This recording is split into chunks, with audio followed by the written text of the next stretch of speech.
Book 12 of the Meditations of the Emperor Marcus Aurelius Antoninus. The Meditations of the Emperor Marcus Aurelius Antoninus by Marcus Aurelius, translated by George Chrystal, 1888 to 1944. Book 12. 1. All that you desire to compass by devious means is yours already, if you will but freely take it.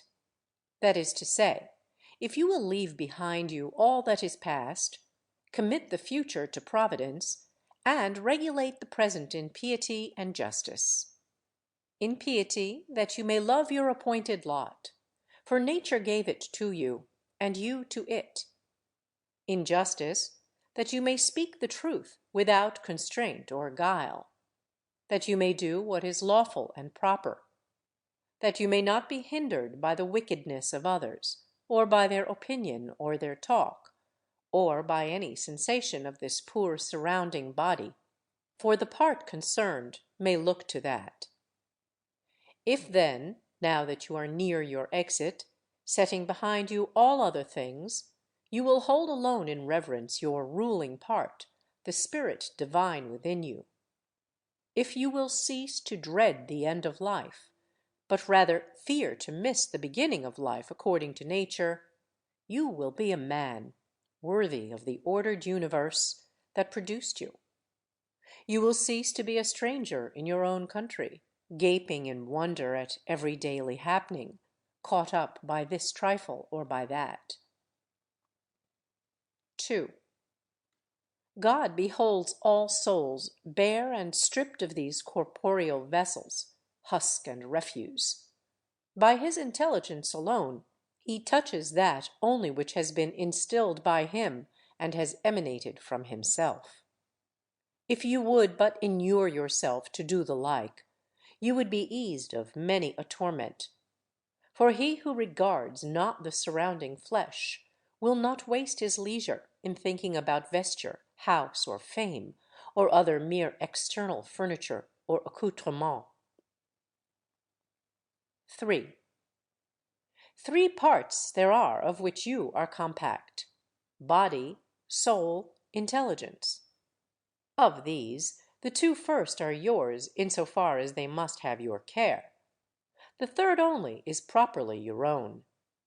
And if you will cast away from yourself, that is, from your mind, all that others do or say, all that you yourself have done or said, all your fears for the future, all the uncontrollable accompaniments of the body that envelops you and of its congenital soul, and all that is whirled in the besieging vortex that races without, so that your intellectual power, made pure and set above the accidents of fate, may live its own life in freedom, just, resigned, veracious. If, I repeat, you cast out from your soul all comes of excessive attachment either to the past or to the future, then you will become, in the words of Empedocles, a faultless sphere, rejoiced in endless rest. You will study to live the only life there is to live, to wit, the present, and you will be able, till death shall come, to spend what remains of life in noble tranquillity, at peace with the spirit within. 4. I have wondered often how it comes that, while every man loves himself beyond all others, yet he holds his own opinion of himself in less esteem than the opinion of others. Yet, if a god or some wise teacher came and ordered a man to conceive and design nothing which he would not utter the moment it occurred to him, he would not abide the ordeal for a single day. Thus, we stand in greater awe of our neighbor's opinion of us than we do of our own. 5.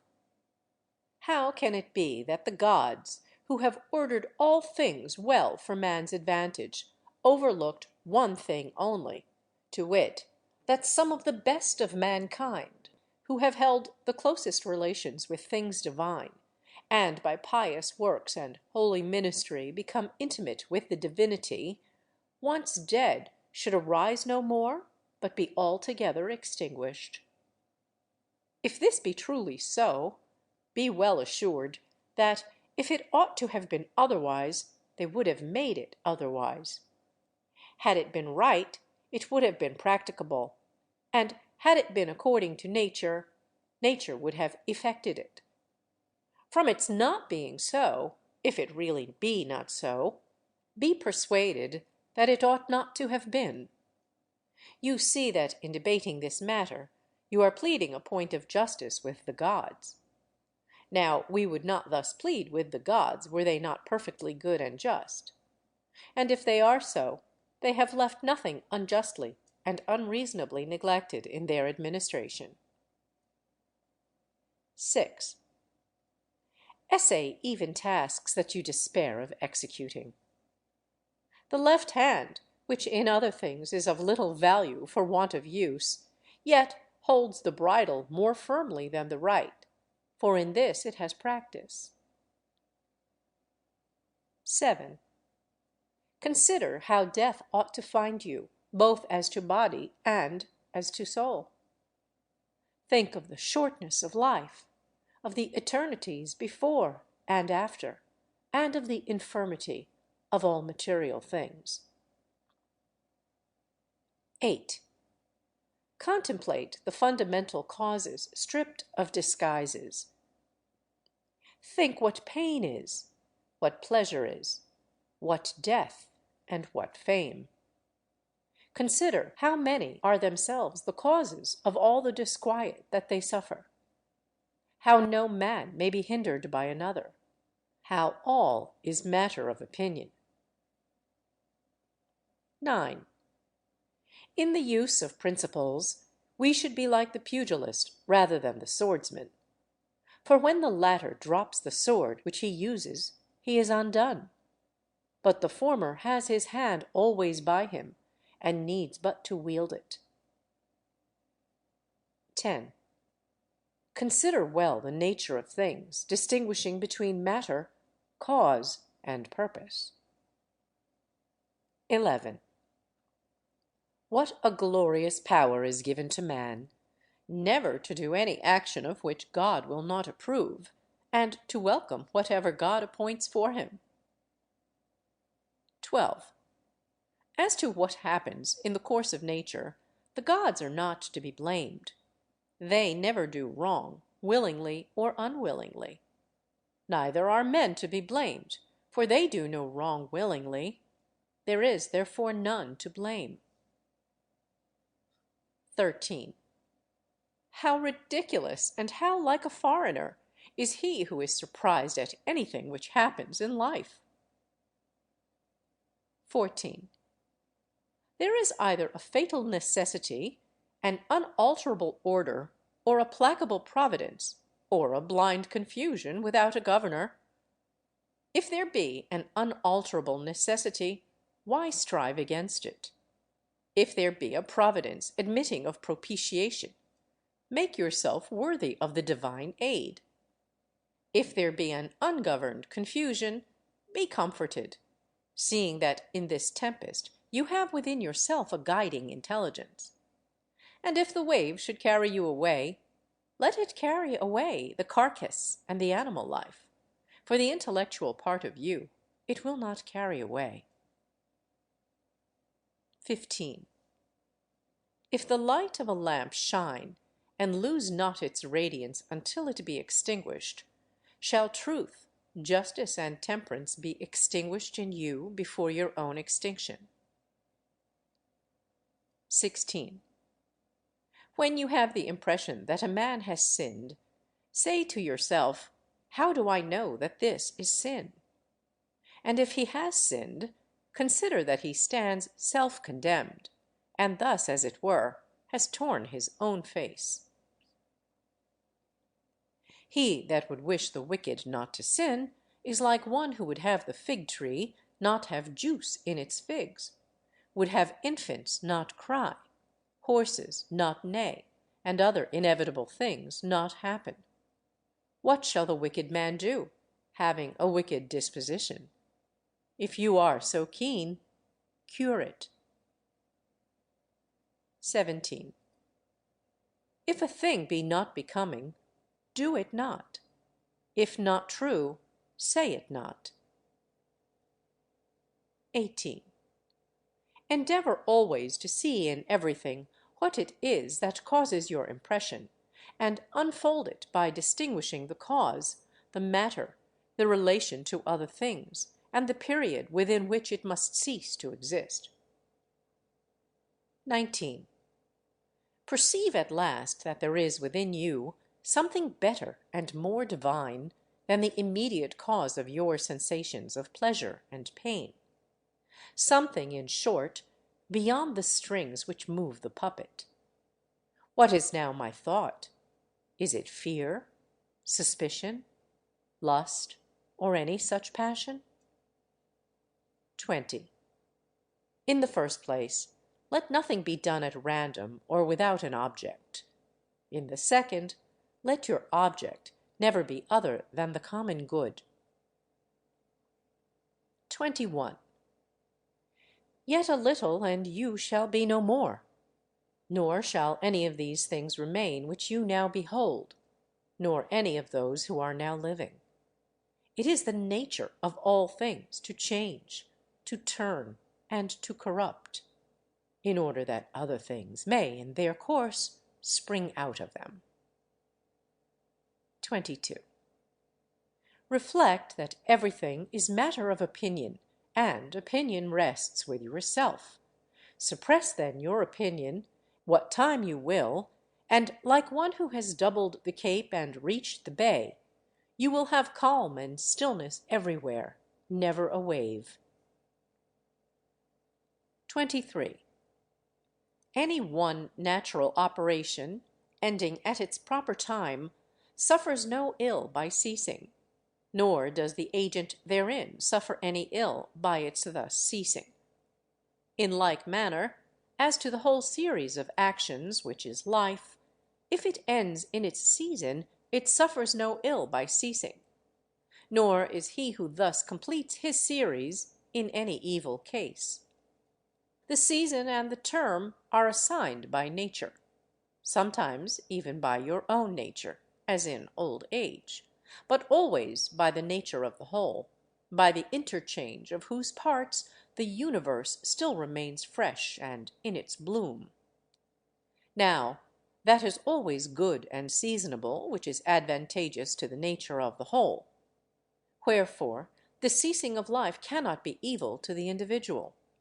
There is no turpitude in it, since it is beyond our power, and contains nothing contrary to the common advantage. Nay, it is good, since it is seasonable and advantageous to the whole, and congruent with the order of the universe. Thus, too, he is led by God who goes the same way with God, and that by like inclination. 24. Have these three thoughts always at hand.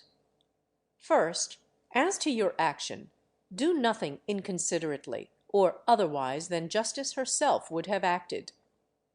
As for external events, they either happen by chance or by providence. Now, no man should quarrel with chance or censure providence. Second, examine what each thing is, from its seed to its quickening, and from its quickening to its death, of what materials it is composed, and into what it will be resolved.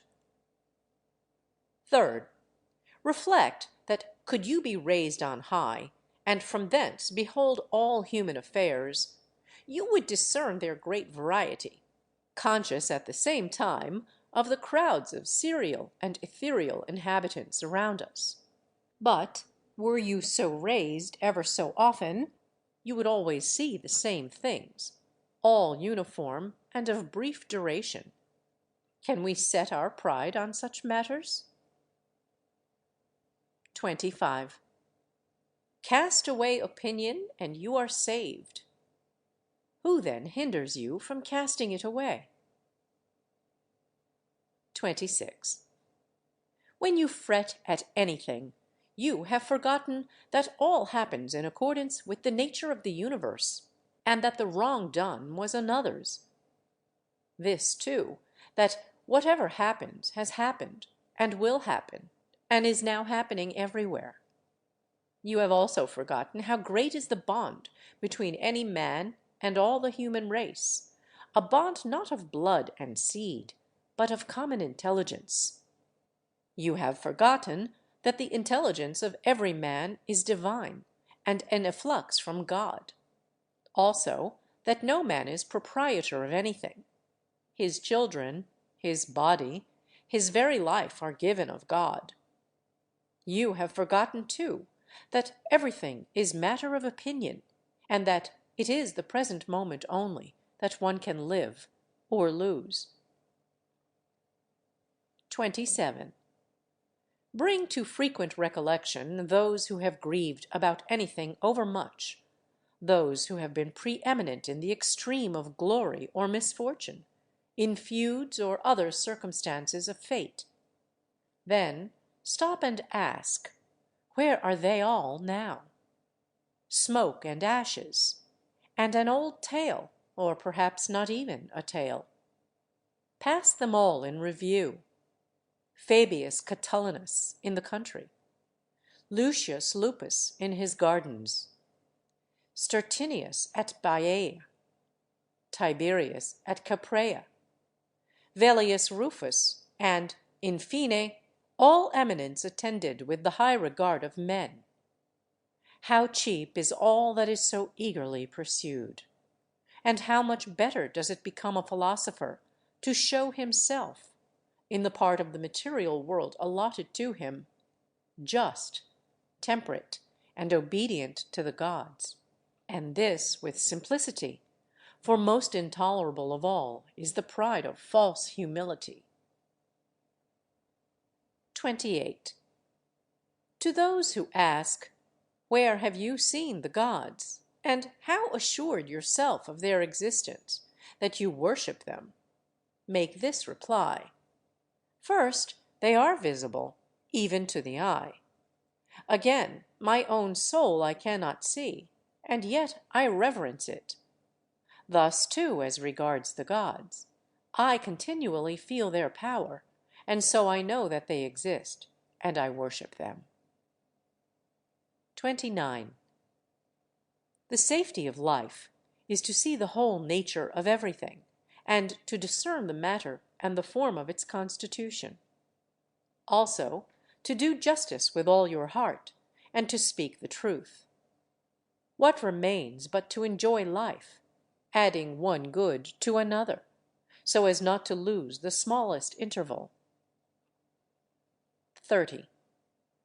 There is but one light of the sun, although it be scattered upon walls and hills and a myriad other objects. There is but one common substance, although it be divided among 10,000 bodies having as many different qualities. There is but one soul, though it be distributed among countless different natures and individual forms. There is but one intelligent spirit, though it may seem to be divided.